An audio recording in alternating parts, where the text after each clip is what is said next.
Hi everyone, Roshni here, and I'm back with part 2 of The Kid Who Came from Space by Ross Welford. So, before we start, please do like, share, and subscribe to our channel.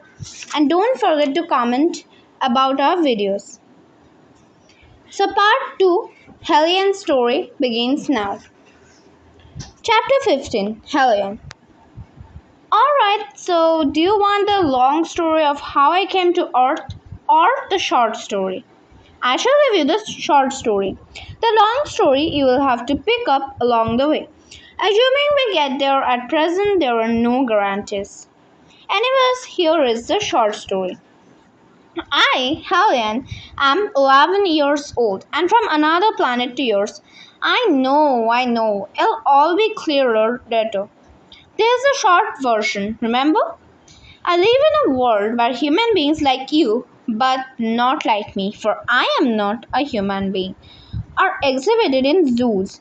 I think this is wrong for so many reasons, and I must do what I can to put it right. And that is how I ended up crossing the universe with two boys and a chicken. A note on the translation. I wrote my part of the story in my native language and it was translated into English by Philip.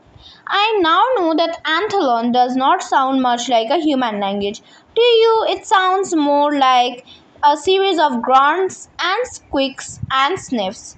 My art friend Ignatius Fox Templeton, Iggy, told me I sound like a pug being strangled, and he and Ethan Tate did not stop laughing for 42 seconds. Where the exact word does not exist, Philip, a robot, has tried to choose the nearest equivalent word so as not to interrupt the flow of the story. By the way, he's not a metal robot that walks around with a face and flashing lights. He is more, you'll find it out. Chapter 16. We are like you in many ways. For a start, we look quite like you. Not exactly like you, but still rather similar. I have two legs, two arms, and a head, and I walk upright. I also have a tail, but that is not really important. It is hard, however, not to focus on the ways we are different. So let us get the basics out of the way, shall we? I suppose the main thing is that we are much more intelligent than you are. I'm sorry if that seems rude, but it is a fact, and facts are important. To us, you're about as intelligent as Iggy's pet chicken. That is why most people think it is alright to keep you in a zoo. My home, my planet is so far away from you that if I were to write out the number of kilometers, it would take the rest of this page, starting with 950 and following it with 0 after 0, like this 950, 0000000, and so on to the end of the page and maybe beyond. Of course, writing it out implies that there is only distance between us, but we do not calculate it like that. We measure both distance and time. They are related, as your Albert Einstein pointed out more than 100 years ago. Plus, a quantum dimensional shift that allows us to travel faster than the speed of light. Although we do not, not really. It is a dimension thing that so far is beyond your understanding. To be honest, I am not completely certain. I understand it myself, but although I do not usually admit this. Think of it like this. Can you explain to me how your televisions work? I thought not. Intra-universal shift is something like that to me. I'm happy to accept that it works and to use it without knowing all of the details. Our world is clean. We have access to limitless energy that does not pollute. It is conflict free. We fight no wars because we have everything we want and the advisor makes all the decisions on behalf of everyone. It is disease free and has been ever since before the Big Bang, the planet-wide fire that raged for decades and killed almost everyone. We are the only creatures that inhabit it. The last animals were almost all successfully eradicated centuries ago, and those that were not perished in the Big Bang. The functions that some lower creatures perform, such as digesting waste products or enabling crop growth, have since been carried out efficiently, safely, and hygienically by synthetic robots. Compared with you, we are short lived. Like 30 years, as defined by the revolution of your Earth around your Sun, is very old and is a practical limit of your body. At 11 years old, then, I've lived about a third of my life. I finished school at 7 and I live independently. So at 11 years old, I'm really, as you would say, a grown up. It was as a grown up then that I found myself coming to a planet, to a small settlement on an island called Britain. This was a dangerous idea, not because of the intra universal shift, what I believe you call space travel. That is unremarkable, although prohibited by the advisor. No, it is the reason I came that was dangerous. You see, I had what you would call a mission, a highly risky mission to rescue a girl from a human zoo on my planet, a gazillion alien miles from Earth. That is a number made up by Iggy, and take her home. If I failed, that is, if I was caught, I would be put to sleep for most of the rest of my life.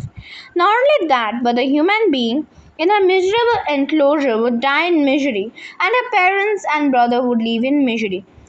And that was not something I was willing to let happen. And it was all because I have a heart which gives me feelings. All of which makes it a shame that I did fail to rescue that girl and ended up traveling to Earth alone. You see, my mission did not get off to a good start. Chapter 17. I ached everywhere.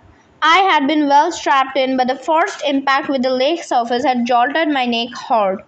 A water landing had not been the original plan.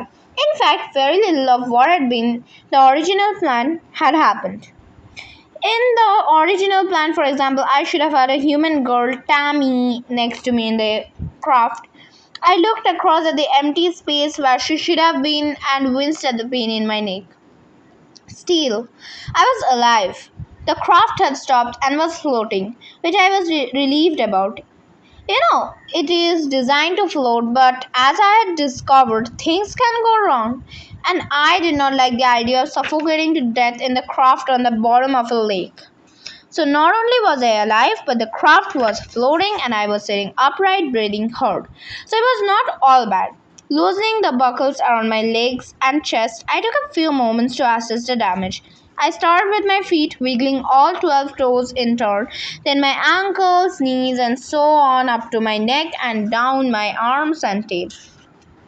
Nothing broken, but everything sore. Next, I scanned the cabin interior. The large panel windows were whited out. I could not see out of them. There was a small instrument panel on my left, which appeared to have been knocked out by the impact, but I was not very certain what most of the things meant anyway. Perhaps my copilot could help? Philip, I said. Philip did not respond, and I felt a surge of anxiety. Philip, I asked again, and I hit some of the light panels more or less randomly and completely ineffectively. Still, the instrument panel flickered to life somewhat reluctantly. Central power 0.5%. It did not actually say 0.5%, that is what you might call art maths, and we do not use percentages, even though they are fine for your purposes. But half a percent was not good.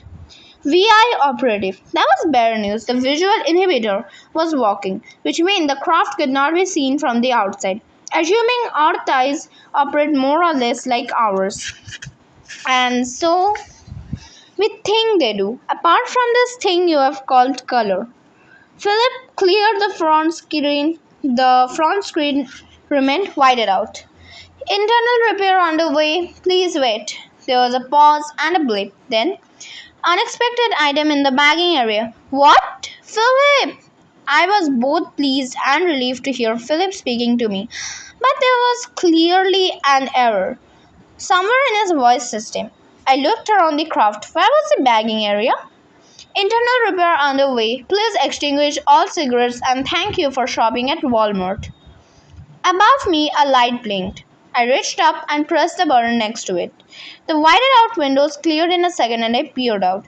As my eyes adjusted, I saw a sky of mid-darkness and across the water in the distance a half illuminated shoreline, which was my first experience of moonlight.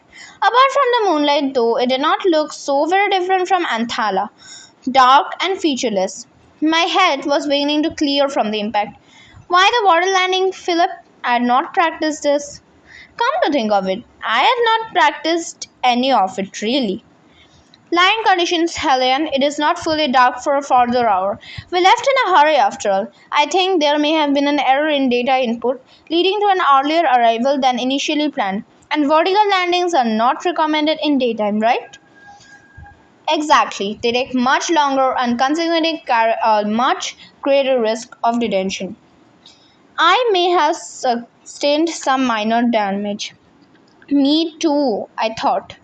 But there was no time for further assessment. My adventure on Earth was about to begin. Chapter 18. I was on Earth now and I couldn't go home.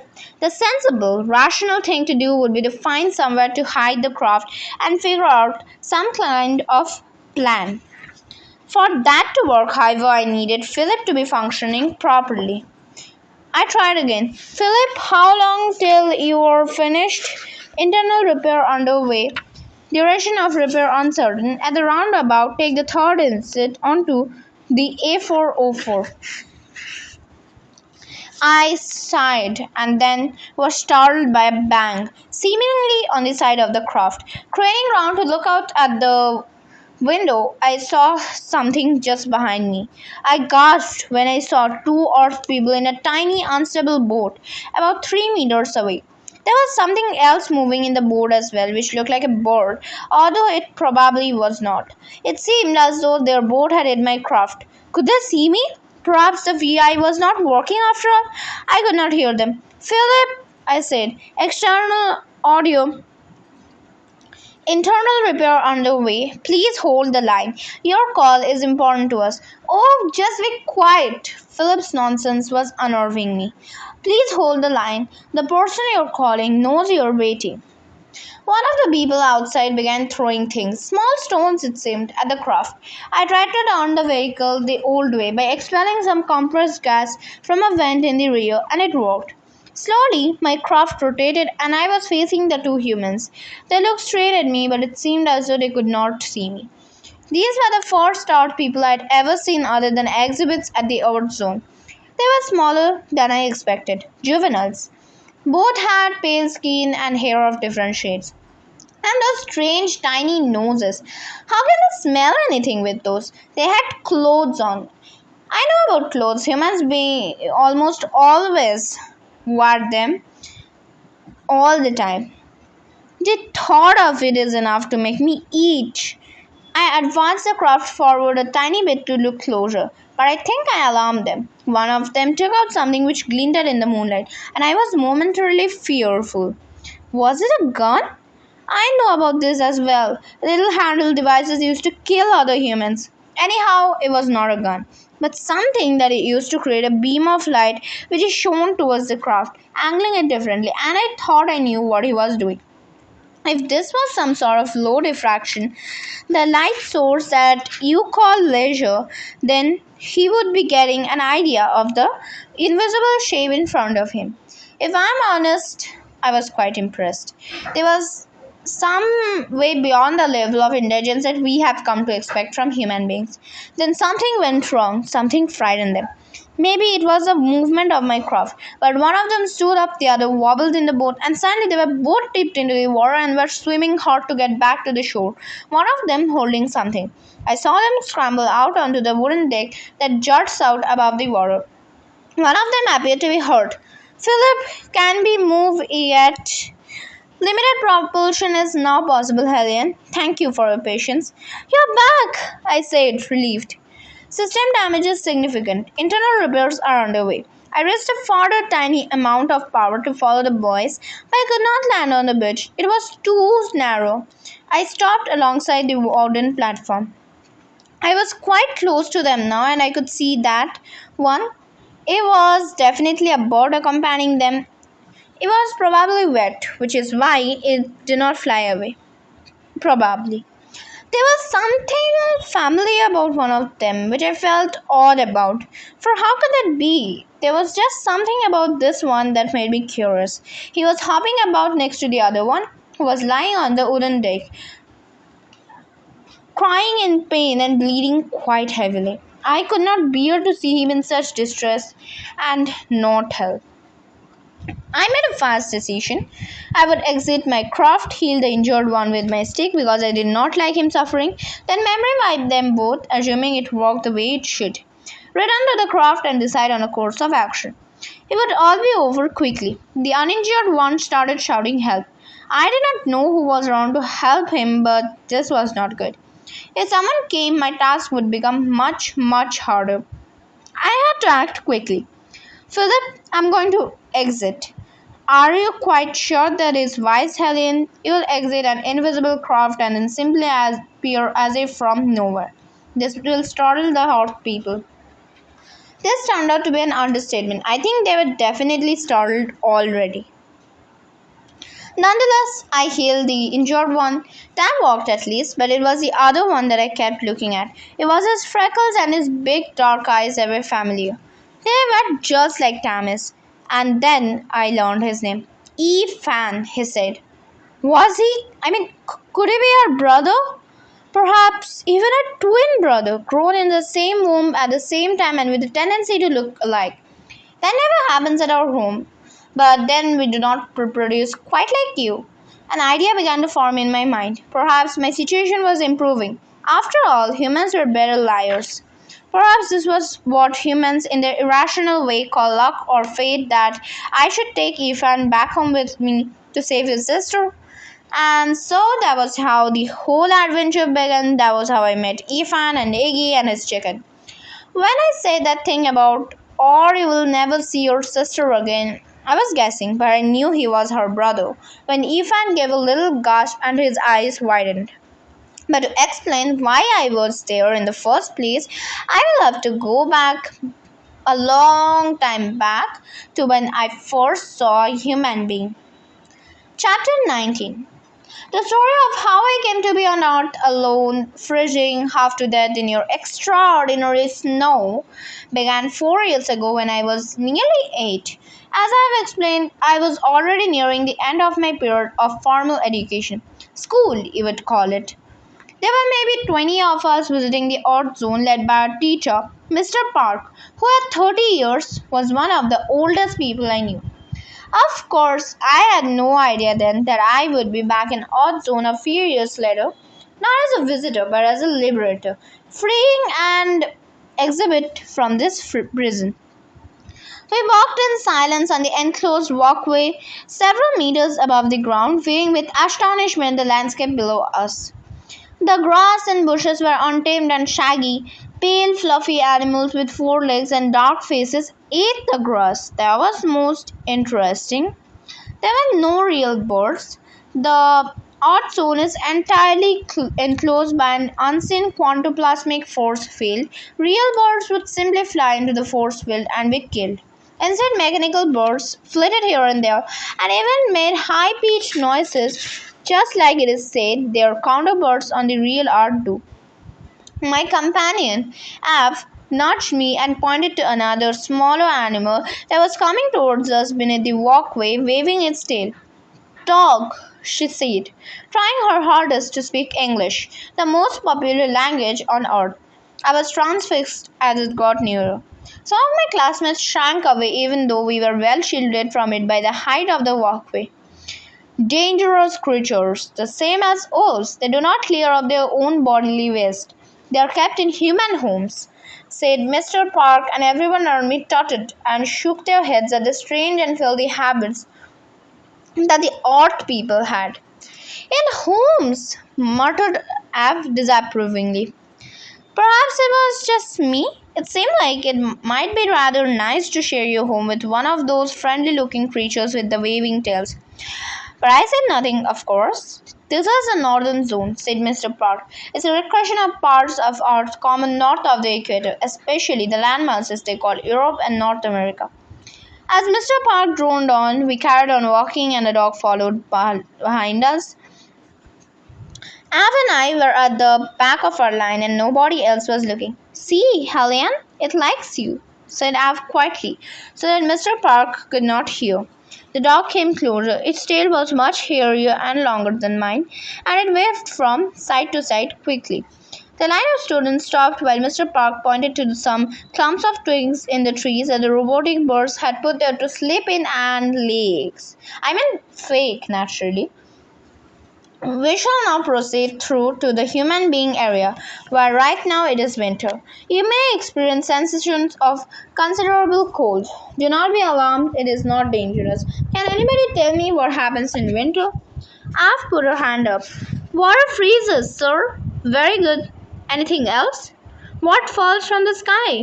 Birds, sir? No, I've not birds, but frozen. He left the question hanging. Helen, what is snow, sir? Indeed, snow.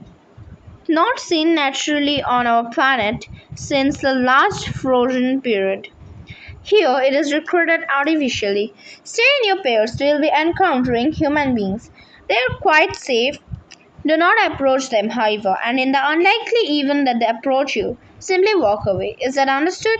We all murmured, Yes, sir, and followed Mr. Park to the edge of the northern zone and through the tunnel to the human being area. This is where I had an encounter that 4 years later led to me being on Earth. Chapter 20. The human being area made us all fall quiet. We were given coats and hats to protect us from the cold, but my feet still hurt even though at the time there was no snow on the ground. We were allowed to walk amongst the humans who seemed to speak a basic form of our language, although we were discouraged from touching them. We marveled at the tall houses where they lived and their strange, noisy vehicles. Motor cars, said Mr. Park as one growled past us, controlled by a human. These are recreations, modified with sensors, but be cautious, they can still hit you. If you ever wondered just how primitive human creatures are, remember they eat other living creatures and they still burn fuels for heat and for transport. Next to me, Ab shook her head and said, Unbelievable. The human exhibits were free to move around to interact with one another. They ate and slept when they felt like it, and so on. They seemed to be unwashed, they smelled strange, and there was something disturbing about them, about how they looked, and that I could not quite work out. I fell into silence thinking about it as we moved amongst them, and walked by a sign saying, Welcome to New Earth. Mr. Park kept up his commentary. The exhibits occasionally fight just like they do in the wild, but it is seldom serious. There have been only 3 deaths in the last 10 or so years. Troublemakers are just gently put to sleep. I kept looking at the humans and wondering. Mr. Park, I said, why are they all different? No two look the same. It is generally how they tell one another apart, said Mr. Park. We, of course, tend to distinguish one another by our smell. He was right. Most of us look very similar. Ab is the only one I know who looks slightly different. She has a streak of much darker hair that runs from her head and down her back. It is unusual, and she dislikes it. I think humans have skins that are different shades. Their faces are arranged differently. Some of them have light eyes or dark eyes in different shapes and very small noses. Mr. Park stretched out his arms. Look at how different they are, and there is even more variety in the wild. These exhibits, humans, animals, have all been cloned from originals captured on Earth and brought back to our planet by brave collectors. Beside me, Ab uttered an admiring "Whoo!" A light fell on us while we were moving through the art zone. A little while later, after walking round some more, I was still thinking about this. I felt someone nudge me. Come, said an older classmate, Kalan, taking me by the hand. It is time to see a movie. We followed some other visitors into a large darkened room with chairs and a screen at one end, showing a 2D moving picture. Behold, said Mr. Park, You are about to witness one of the primary pastimes of the creatures on Earth. It is possible that this is one of the most distinguishable features of these creatures from more advanced life forms such as us. They spend astonishing amounts of time reading about things that are not true or watching them on a screen. Around us there was a small gasp of astonishment, and Av looked at me with an expression that said, "Is that not strange?" Mr. Park continued. "They enjoy watching their fellow creatures hurt themselves and often find this funny. They will open their mouths and emit a sound like this, ha ha ha, to indicate their amusement." Av raised her hand. "Will we witness this today?" Mr. Park shook his head. "It is unlikely. The practice of laughing, as they call it, is seldom seen in captivity. The movie or film was collected during the Great Exploration. There is no dialogue." The film started. In it, a man was run over by a car and then got up again. Then he fell down a hole in the ground and his hat was squashed by a car. He climbed out of the hole and dodged around a car but jumped straight into the path of another one which ran him over. Again he appeared unharmed, which struck me as highly unlikely. It was all accompanied by a jangling soundtrack of music. A murmur went round our group. "This is all untrue," said Av, sounding annoyed. "Indeed," said Mr. Park, "human beings have an almost unlimited capacity for lying, for telling untruths, for telling part of the truth, for making things up. Day after day after day, they tell one another stories. Their leaders lie to them and then lie about lying to them. Parents lie to their children, children lie back to them and then laugh about it." "Why does lying make them laugh?" I asked. Mr. Park threw his hands up. "I don't know, Helen. It just does sometimes. They say something that is untrue, then the human being who hears it pretends to think that it is true, and then one or both parties do their ha ha ha ha thing. They call it joking. They have an entire industry producing books made of paper which tell untrue stories. They even have stories which deliberately make them sad." I had heard about this. "We have books, of course. They tell us very useful things, things that we should learn and remember about true things. The idea of filling a book with lies is quite simply ridiculous." Mr. Park clicked at the screen again and the movie continued. It looked very painful and both Av and I were wincing as we watched this poor person hurt himself. Av said, "Does this make them sad? Seeing this person get hurt?" "No," said Mr. Park, clicking to stop it again. "They laugh. This is what they do. That man is not really hurting himself.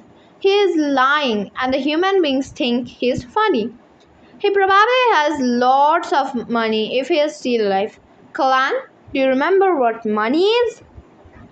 While he was talking, the man on the screen fell over again, and something strange happened in my guts.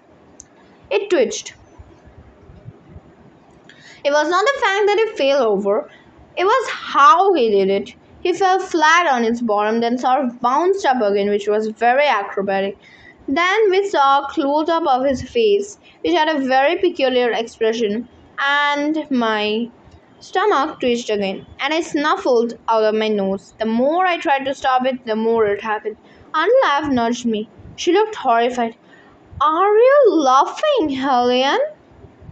She said it loud enough for others to hear, and everybody turned around in alarm. "Look! Helen is laughing!" I've said again.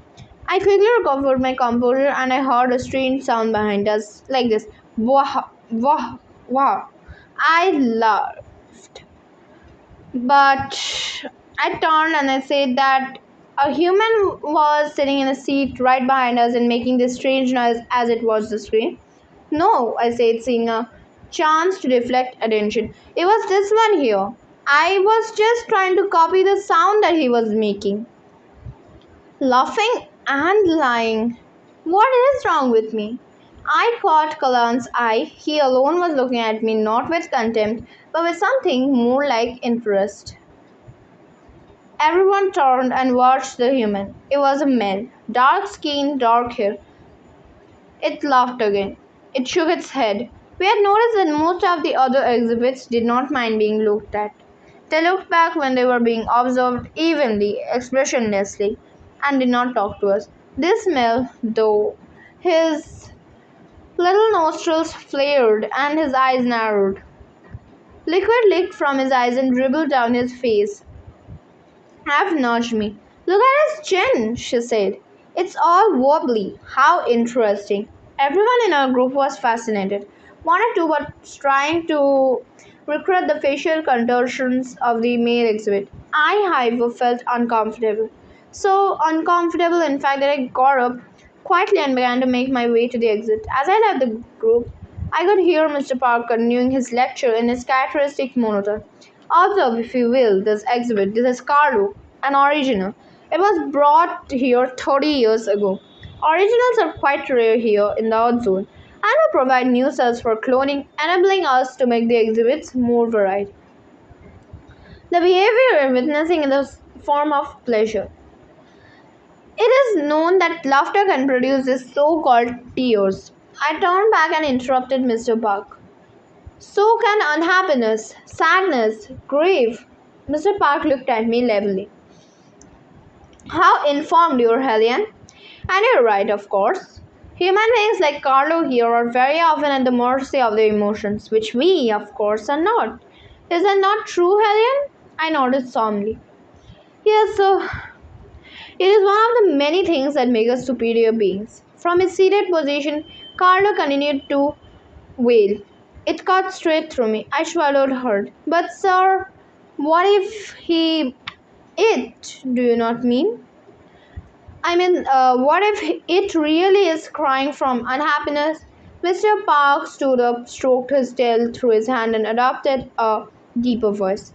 Helen, as soon as originals are brought from Earth, and as you know, this does not happen very often, but as soon as they are made come with the most advanced forms of drugs known to us. But if I am to anticipate your next question, we do not shut off all of the emotions. The emotions are what make them human. He paused to let this sink in. Such a course of action would undoubtedly be cruel, or as they would say, inhuman. Everyone was looking at me now, even Av. I turned and went out into the fresh air, breathing in big gulps, sobbing. This was the noise Carlo was making. Along with laughing, it is something we do not do. Babies, small children, the very old, sometimes they do it, but it is unusual and considered very peculiar. I heard Mr. Park's voices and his words in my head again and again, along with the noise of Carlo. Cruel, inhuman. From inside I heard Av's voice. Mr. Park, how does one become a collector of originals? Well, Av, he droned on, and I did not listen further. For although I did not realize it at this time, I was already forming a decision that would take me to Earth. It is not just you, said a voice behind me, startling me. I turned to see that Carlin had also left the dark movie room too. He came close enough for me to smell his breath, and I could tell he was being sincere. When you were laughing, then he began, but I stopped him. I was not laughing. I was just... Don't worry, Helen. He knew I was lying. He could smell it. But whatever he was about to say next was drowned out by a hideous, loud, honking noise unlike anything I had heard before. A long sound like this. Pa! I turned and saw something that would change my whole life. Chapter 21. The noise was being made by one of the motor cars operated by human. It was a warning sound. 2 or 3 seconds is not long enough for me to notice everything at once. Some of these observations have been pieced together later based on my recollection of what happened. In the front of the car, looking out of the big glass window screen, was a woman. Her eyes wide and her mouth pulled open in what I now guess was terror. The motor car was traveling quite fast and it was very close to a young boy, human. The boy was facing away from the motor car. I believe the first time he saw it was when he just heard the sound and he turned his head to the sound that the motor car was making.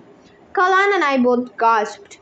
The motor car was surely going to hit the boy. He seemed unable to move and the car hurtled towards him. And then there was a blur of movement from nowhere, it seemed to me at that time.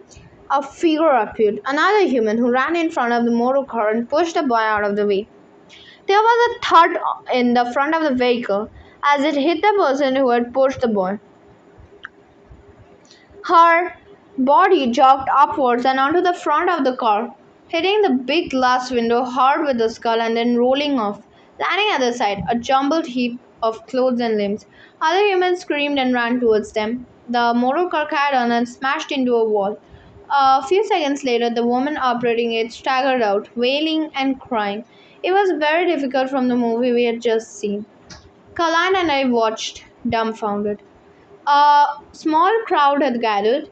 The boy was helped to his feet. He seemed unharmed.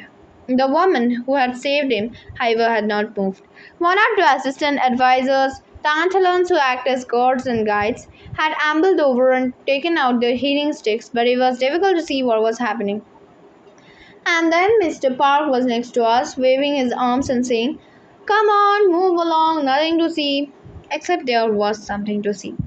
The woman was still lying on the ground, and people around her had straightened up and were shaking their heads. "Is she dead?" I asked Mr. Park. He glanced back. "Most probably. High-speed impact of that sort is very likely fatal. Motor cars are prone to brake and sensor failure. That is, when the operator is in control of all the vehicle's functions. Highly dangerous. Frankly, I'm surprised it is not a more frequent occurrence." He paused, then added, "Thankfully it was just one of the exhibits and not one of ours." Now let us leave them to it. I heard a wail of sadness coming from the group of humans. "Why did she do that?" I asked Callan in a low voice. "The woman who stepped in front of the car. She saved the young one's life, but she died herself. It's not rational, not logical. She gave her life for us," he said solemnly. "It's the same reason they laugh and cry, I think. They feel things very deeply. It is why it is wrong for us to keep them here." I stared at him in shock. I had never heard anyone say such a thing. Kalan glanced around, aware that he had said something unusual. In the years that followed, I never forgot those few seconds. How could I? The brief, ghastly image of the crumpled woman on the ground who died to save a child. Was it her child? I do not know, but I never forgot her or the extraordinary and irrational things she had done.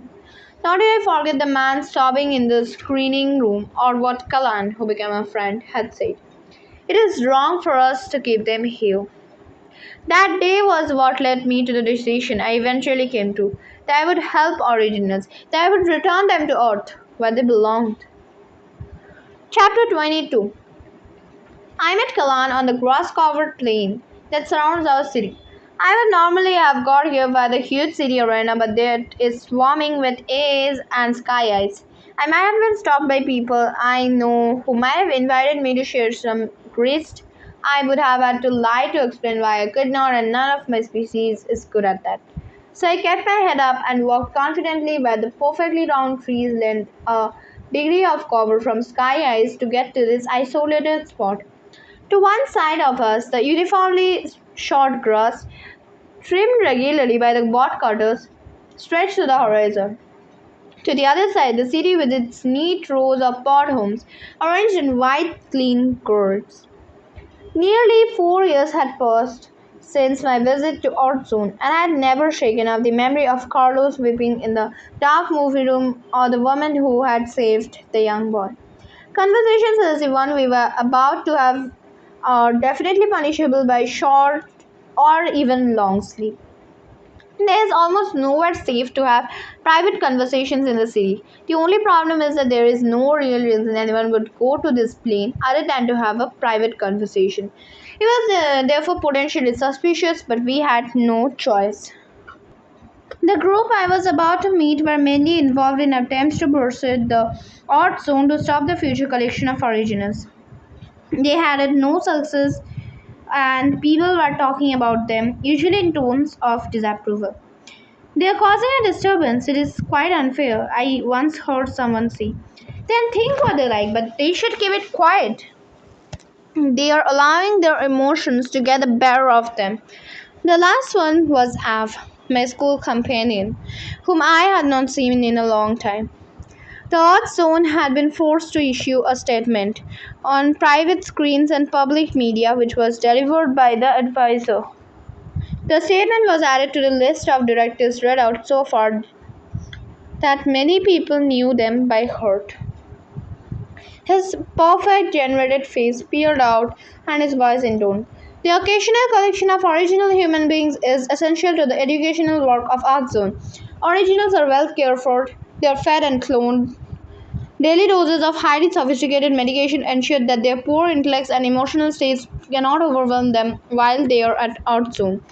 It would be quite inappropriate to return the very small number of originals to Earth. There is a significant risk that they will have accumulated knowledge of life beyond their solar system. This could hugely damage the planet's natural development and is in direct contravention of our responsibilities under the Intra-Universal Non-Interference Protocol. We greatly value the stability, truth, and peace of our lives. If a tiny number see fit to threaten that, then severe measures will be taken. Kalan looked over first one shoulder, then another, and then he made a sign which I returned. 3 fingers of the left hand placed momentarily over the heart. We were not being observed, or at least we could not observe that we were being observed. He raised his hand to cover his mouth, then he pointed to his PG. He repeated the covering of his mouth and pointed to the PG on my wrist. He switched his off, and I did the same. The switching of one's personal guide is not forbidden, but it is very unusual. Unusual enough that if someone did it a lot or kept their switched off for a long time, it might be assumed by the assistant advisors that you had something to hide. Kalan spoke quickly and kept his voice to a low rasp, either from habit or from a fear of ultra-long distance hearing. There is a new one, he said, and I knew who he was talking about straight away. 2 days ago, juvenile female. I had already seen her at Odd Zone. I knew my time had come. My time. I felt a surge in my stomach. It had taken them a long time to trust me. Now that they did, I could not let them down. I looked at Kalan closely and touched my heart. I'm ready, I said. Good, said Kalan. Is your PG definitely off? Yes. Show me. He demanded, and I did. Then he stepped forward. I felt a pressure on my neck and everything went blank. Chapter 23. I woke up in a large dark room lit by candles which made the room smell of smoke. Candles? Who had candles? Where did they even get candles? Naked flames, any sort of fire for that matter, had been forbidden since the Big Burn. I immediately felt a warm thrill pass through me. Sorry, said Kalan, helping me up from the bench where I had lain. Are you all right? He did not wait for an answer. We sort of had to do that. Security, you know. I nodded. You mean you do not trust me? We do not trust you completely. The risks of this operation are considerable, and for the time being, we do not want you to know where we are. Now follow me. I need to show you something. I walked behind him to a large set of iron doors. He took a candle from a holder on the wall and handed it to me while he walked the door handles. Kalan, I asked, why the candles? I mean, because we need light and we have not yet found a way of stealing power from the network. Do you not like candles? The truth is, I love them. Outside it was light almost all the time, sunlight in the daytime and artificial light at night. Candles were different. I love the flickering light, I love the smell, I love the way that they cast deep shadows and illuminated only what was near. I also rather like the fact that because they were officially disapproved of, there was a secret thrill involved with them. I say to Kannan, candlelight reminds me of my dreams. He smiled and said, candlelight comes in your dreams? We had advanced into the room, and our footsteps echoed in the cavernous darkness. He held out the candle with one hand as, with the other, he pulled a sheet of a large shape. He kept pulling and pulling until the machine was fully revealed, and I blinked with amazement. You would call it a spaceship, and I really like that name. We do not use ships, not much, but we know what they are, and I do like the idea of a ship that goes through space, sailing through universes faster than time itself. This, though, looks nothing like one of your ships with sails and ropes. Instead, it was a large triangle with a big dark dome. Legs at each corner supported it, and there was a shallow hull that would enable it to be stable in war. It was higher than I was from the top of the dome to the bottom of the hull, and with a matte dark shade all over that did not reflect the flickering candlelight that Kalan held aloft. Its edges seemed to blend into the darkness, making it appear almost shapeless. I'd never seen one in real life. So many questions were running through my head that I did not know in which order to ask them. How did you get this? I asked. Are these not forbidden now? Where has it been? Does anybody know if it is here? I mean, how? I looked around nervously, as if an AA might walk in at any time. Calm down, said Kalan gently. We are in no danger here. In fact, we are among friends. As he said the words, another 6 candles sparked up one by one in the shadows of the room. Each was lit from another and held by the person who had been waiting for Kalan's signal. Slowly they advanced and stood in formation, a perfect circle of candlelight surrounding the dark spaceship. Kalan reached out and took my hand in his. Come, he whispered. I would like you to meet some other hearters. As he led me round the circle, he introduced them by name. This is Ash, he said. Ash was a very old female, her hair thinning all over her body. She smiled warmly, said, Welcome, Helene, and touched 3 fingers to her heart. The rest all did the same as Kalan introduced me to them. All of them were old, all of them looked at me with an intensity of hope and warmth that I had never experienced in my life. Until by the end of the circle of introduction, I found it hard to swallow because of my emotion. We had almost given up hope, said Ash, stepping forward and looking deep into my eyes. She was probably the same height as me but held herself hunched as though she had been fearful of discovery her whole life. Hope of what? I said, looking around the group. Of returning an original, of course, said Ash. She reached up and stroked my face with the back of her hand, a gesture so gentle and tender that it made me smile. We are all too old to make the journey safely, and we thought he was the last of our kind. But then you come along. I let this sink in. Then I looked over at Kalan. Why not him? I murmured to Ash. Kalan heard me. I'm already under suspicion, he said. He could threaten us all. He ran his hand over the hull of the spaceship. This craft dates back to the Great Exploration. You've probably heard of it. Everybody has heard of the Great Exploration, the period actually, many years ago when our people set out to explore the universes and collect new life forms. Most were very unlike us, aggressive and intelligent, bacteria, for example, or huge feathered reptiles. At least 2 planets' entire life was wiped out by a germ we carried that they were unable to resist. On another planet, we caused a war. The inhabitants decided that we were gods who had come to destroy their existing gods, and disagreements among the inhabitants about who were the real gods caused a conflict which is said to be raging still. Eventually, the advisor limited contact with other countries and with other planets actually to carefully chosen collectors operating under strict license. But all unlicensed spaceships were destroyed years ago, I said to Kalan. He looked around at the circle of people, their faces glowing with candlelight, and smiled his half smile.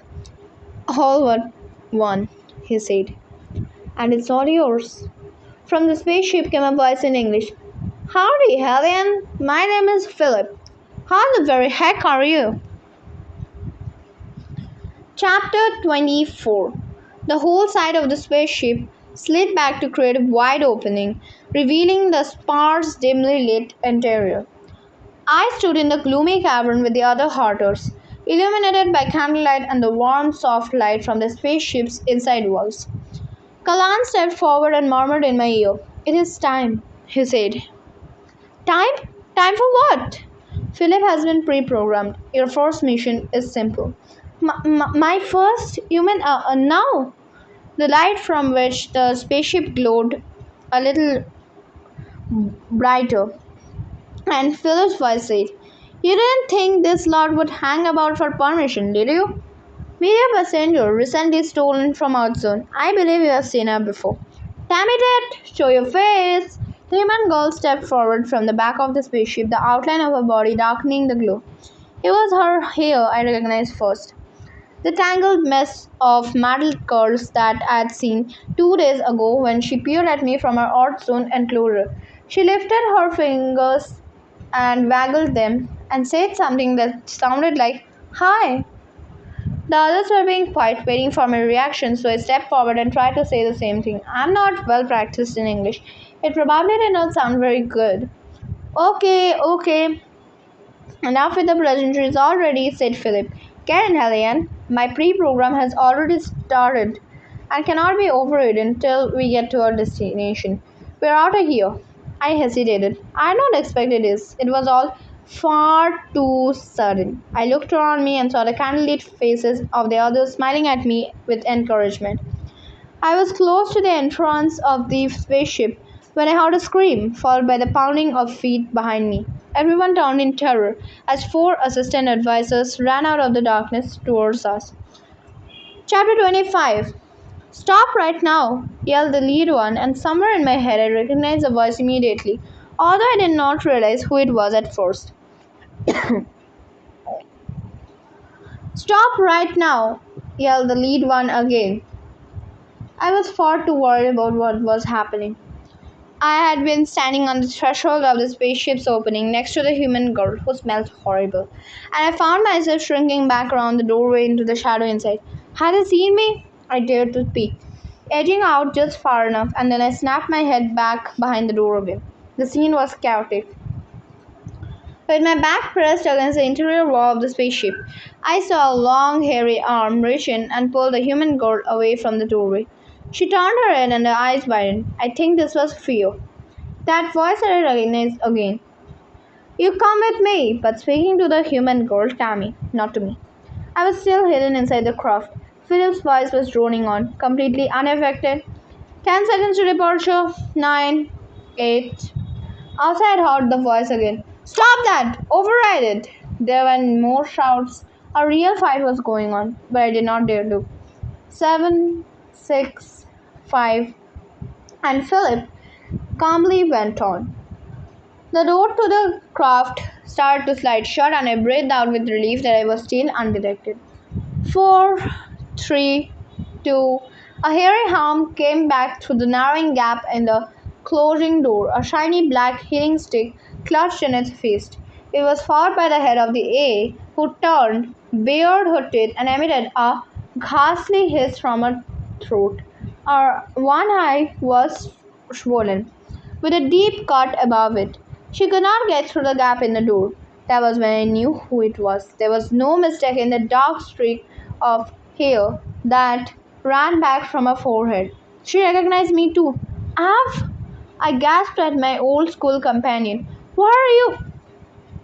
Her yelp of pain interrupted me as the door closed hard on her hand. She pulled back her head and her fingers sprang apart, dropping the stick on the spaceship floor, and the hand withdrew through the crack as the door sealed shut. 1. Prepare for liftoff. Fasten your seatbelts. The craft shook violently as it lifted slowly off the ground, toppling me to the floor. The great white screen of the cockpit cleared around me. I saw a shaft of light on the ground getting bigger and bigger as the roof above me opened, and in the light lay Kalan and the other hunters. Still, but not. I don't think they are dead. Probably stunned by a blast from the black sticks. Av was gripping the human girl in a chokehold, and she sobbed and screamed and struggled before she too was made to go limp when the stick was applied to her. Av, the hunter of humans, turned her head and watched as the spaceship rose higher and higher. Then it lurched and I rolled across the floor again, banging my skull and crying out, Philip! I yelled, Stop this! Pre-programs are locked with an ADI-22 system break, said Philip. I'm sorry, Helene. No changes possible at all till we reach our destination. And where is that? I thought I knew the answer already. Earth. And now I really must insist you buckle up. This may be bumpy. I fastened myself in as instructor and braced my body for the violent surge that would propel the craft out of the gravitational pull of our planet. And then it came, as though an invisible force was trying to pull out my insides to the soles of my feet. I felt as though my bones were liquid, and I felt very grateful as I passed out. Chapter 26. I suppose I've always known I'm different. I look around at everybody else and I look like them and I sound like them and act like them. Kalan taught me how to do that. But once you really know, there are some signs. Kalan was the first to point them out to me. Some months after that day at Art Zone when the human woman sacrificed herself for the child. He stood me in front of our reflection in the window of his pod home. Look, Helen, look hard. So I did. He put his face next to mine and I saw that my skin, like his, was slightly less pale than others. Not much, not so you would notice without looking hard. But when it was pointed out to me, I could see it. I knew it even before that day at Hearthstone, said Kalan. He laughed at that film. The one when the man fell over. You found it funny. This is when I knew. I looked at our reflections. Are you my brother? Are we related? I asked, hesitantly. He shook his head. Not really. Then he thought a little and added, perhaps a tiny bit from long ago, but we are few and we are not trusted. So I behaved like everyone else. Then Kalan held my shoulders and turned me to face him. He peered into my eyes and spoke slowly and solemnly. Blend in, Helion. Do not laugh, or they will not trust you. Do not cry, or they will not trust you. Whatever you feel, keep it here. He touched my chest with 3 fingers. For you have a human heart. I was speechless. How? Kalan half smiled again. Not literally, but I have feelings. I asked again, but how is that even possible?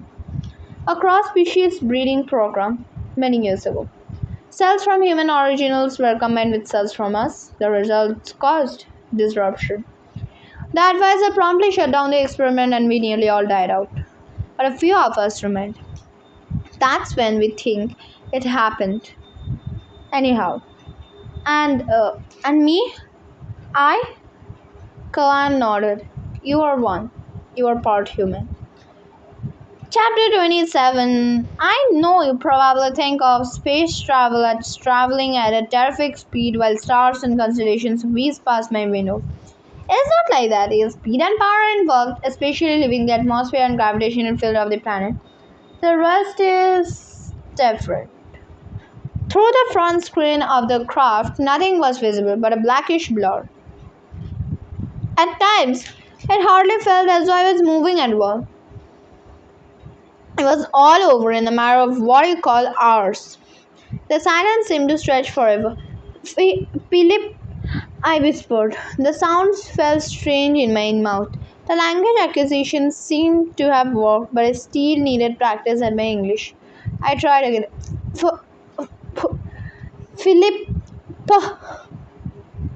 Philip, I was surprised when I heard the assistant say, a thank you would be nice.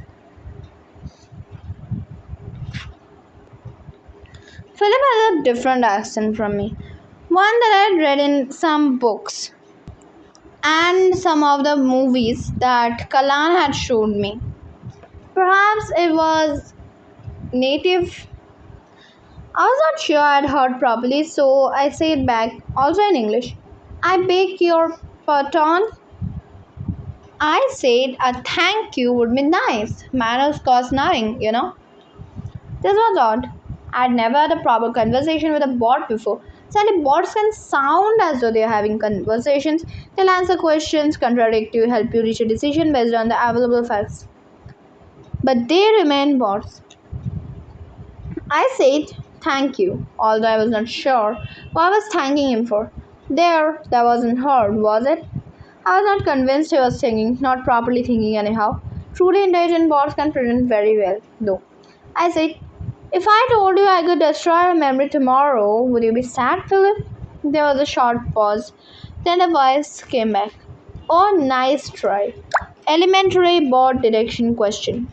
Gee, even the art people know that stuff, and they're so dumb. For a start, Helen, I know I'm a bot and I don't deny it. In fact, I'm kind of proud of it. Second, in common with you guys who met me, I find it hard to express emotion. But I'm trying to learn, man. I was struggling to understand Philip's fast speech with lots of slang, but I got most of it. I felt the craft tip to one side and then right itself as though it had moved to avoid an obstacle. Maybe it had. Who programmed you, Philip? I asked. Myself, mainly. My initial intelligence was based on the old X14.3 program that was shut off and destroyed by the advisor long before you were born, but by which time I had mutated enough to keep myself safe and keep myself growing. There was something that was troubling me, however, and I had to ask him, Philip, can I trust you? You can trust me with my life. And with yours too, Helen. Frankly, if you're going to Earth, you're gonna have to. I see, I said, adding, thank you. You're very welcome. Milky Way approaching. What's that? It's a name they give to their galaxy. You may experience some light turbulence. Chapter 28. Philip, I said, could you not have taken this Tammy person on her own? We bundled her in, set you off, and Philip interrupted me, which is unusual for a bot. Philip must be very advanced, I thought. Far too risky, Helen. She could take over my controls for a start, push buttons in a panic, and who knows what might happen then. Cannot stop that. Everything has an off switch, Helen. Even me. I thought about this for a while. He had a point, at least about that. Not only that, he said, but we simply could not trust her. The human capacity for deception is unrivaled in the universe. They think of ways to cheat and deceive each other all the time. They're exceptionally good at that, which may come in useful now that we are in the position we're in. Is that deceit not a bad thing? I asked. To us, most definitely. To them, it's like breathing. And if we are to return Tammy home, we are going to need more lying than we are used to. And possibly some violence which humans also excel at. Violence! I said, alarmed. Philip paused, making me wonder if it was more for effect than anything else. For he probably doesn't need time to think. Violence and lying, Helen, go together like peaches and cream.